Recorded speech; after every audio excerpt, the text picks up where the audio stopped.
Walk the floor of a fab run by Semiconductor Manufacturing International in 2025, and roughly 1 in 3 machines carries a Chinese nameplate. That share just cleared 30%, the government's own target, before the deadline the planners had set. The pressure that moved that number did not come from a rival eating away at Lam Research's contracts one by one.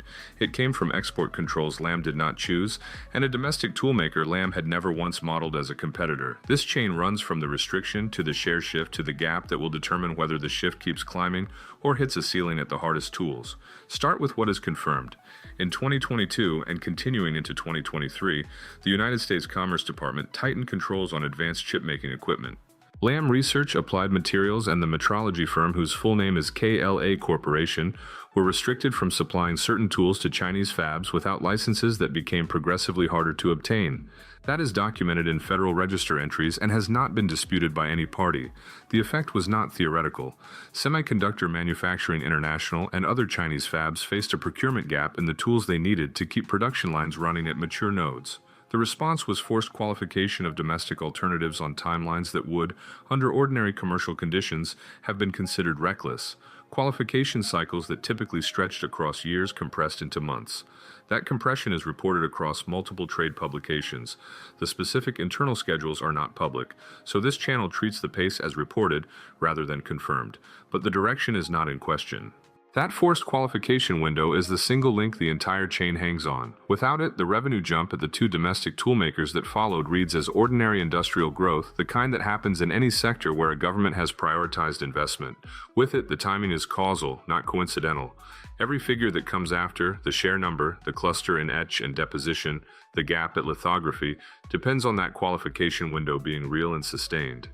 It was.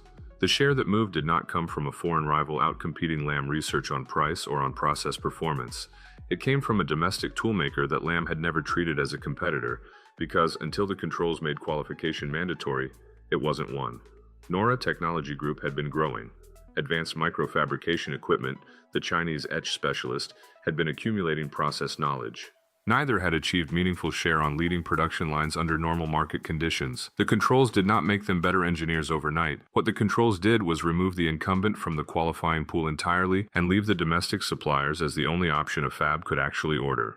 NAURA posted revenue near 12.5 billion yuan in the relevant period, up more than a third year on year. Those are figures from the company's own financial disclosures, so this channel grades them confirmed. Advanced microfabrication equipment supplied over half the furnace tools on Semiconductor Manufacturing International's 28 nanometer lines, according to industry analysts tracking that supply chain. Semiconductor Manufacturing International has not confirmed that share directly, so this channel treats it as reported. What is not in dispute is the mechanism. The foreign competitor was structurally absent from the bidding. The domestic suppliers did not win a competition. They inherited a market. Both companies concentrated their capability development in etch and in chemical vapor deposition. Those are the process steps where a tool removes or deposits material on a wafer, layer by layer. The physics of these tools is genuinely demanding. The tolerances matter. The chemistry inside the chamber matters. But the engineering distance between where Chinese toolmakers stood and where the global leaders stood, while real, was closeable within a 5 to 8 year sustained development cycle. And the forced qualification window gave them something no development roadmap can buy on its own: production volume. Running tools in a live fab, fixing failures in real time, iterating on hardware against actual wafer output. That is how the gap closed in etch and deposition. By 2025, domestic share in each of those categories had crossed 40%.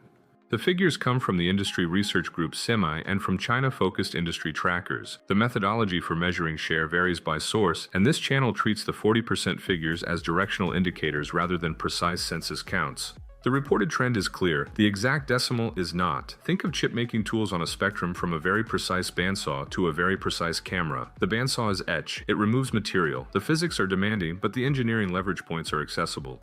You improve the chamber design, the gas delivery, the radio frequency power source, one subsystem at a time, and the tool gets better. The camera is the lithography scanner. It must project a circuit pattern onto a wafer at resolutions so fine that the light source, the lens, the vibration isolation, and the mask all have to be engineered simultaneously to tolerances measured in fractions of a wavelength of light.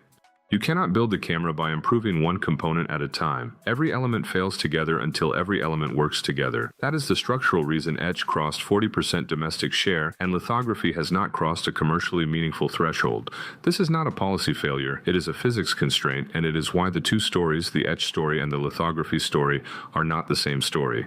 The domestic gains in Etch and Deposition pulled the aggregate installed tool figure past the government's 30% target. That aggregate number, confirmed via Chinese Industry Ministry reporting and semi-data, is now reported at roughly 35%. It became a headline validation of the Made in China 2025 framework and the industrial planning documents that followed it. The number is accurate. It is also structurally misleading if it travels without its context. 35% of tools installed is not 35% of tool value. It is not 35% of the tools that process the most commercially valuable chips. It is a share of tools by count, heavily weighted toward the categories where domestic suppliers achieved real gains, and nearly silent on the category that matters most at advanced nodes. Photolithography is where circuit patterns are printed onto a wafer. At the leading edge of chip production, those patterns require extreme ultraviolet light, a technology that the Dutch lithography company has developed over decades, and for which there is no Chinese domestic equivalent at commercial readiness. That is confirmed. The Dutch company's extreme ultraviolet systems were never exported to China, so their absence is not a new consequence of recent controls. But the older generation of lithography tools, the deep ultraviolet systems, were restricted beginning in 2023, and those restrictions closed off the path China was using to extend its mature node production capacity. China's domestic scanner effort, led by a Shanghai-based equipment company, has received wide coverage in trade press. Commercial readiness at nodes below 28 nanometers is not confirmed. This channel grades that gap as confirmed in its existence and reported in its current depth. Two-thirds of chip-making tools in Chinese fabs are still sourced from overseas. The hardest third, the last third to localize, clusters in lithography and in the high-precision metrology and inspection tools that surround it. Metrology tools measure whether the layers on a wafer are within spec. Inspection tools find the defects. Both require the same kind of simultaneous systems engineering that makes lithography difficult. The 35% headline is confirmed. The ceiling it implies for the next phase is inferred, but it is structurally grounded in the category breakdown this chain has just traced. There are 3 weak points in this chain that a careful viewer should hold in mind, not as a list but as running qualifications on everything that follows. The first is the lithography exclusion sitting quietly inside the aggregate number.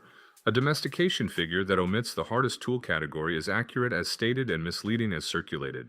This chain cannot pretend otherwise. The second is the subsystem question. Many of the domestic tools that did make it into fabs carry imported components, precision bearings, specialized ceramics, certain laser components. The share of a tool that carries a Chinese nameplate is not the same as the share of that tool's value or its critical functionality that is domestically sourced. That distinction becomes sharper if the next round of controls targets components rather than finished tools. The third is the local content rule. Chinese industrial policy documents cite a 50% local content requirement for tools counted as domestic. How many of the tools in the 35% actually meet that threshold is not publicly confirmed. The target is documented. Verified operational compliance across the supply chain is not. If any one of those 3 resolves unfavorably, the 35% is a ceiling, not a waypoint. If the lithography gap is structural rather than temporary, the remaining 2/3 stays foreign sourced at the nodes that matter. If the subsystem exposure is locked in rather than being reduced, the next control round can disrupt the domestic tools without touching their nameplates. And if the local content rule is a declaration rather than a standard being met in practice, the policy foundation under the headline figure is softer than it appears. The chain runs like this. Controls remove the foreign supplier from the qualifying pool. Domestic toolmakers filled the gap in the segments their engineering base could reach within the compressed timeline the controls created. Etch and deposition crossed thresholds that moved the aggregate figure past the government target, and that figure, read whole, obscures the gap at lithography, where the same chain has not completed.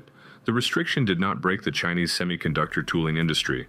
It identified with precision which part of that industry was ready to move and which part was not, and it handed the ready part a captive market that no amount of competitive pricing from Lam Research can now recover. That is the confirmed outcome. The inferred one is that the gap at lithography is not a temporary lag but a structural limit, and that the 35% figure marks where the easy segment ends. Lam Research did not lose that share to a rival. It lost it to a policy instrument.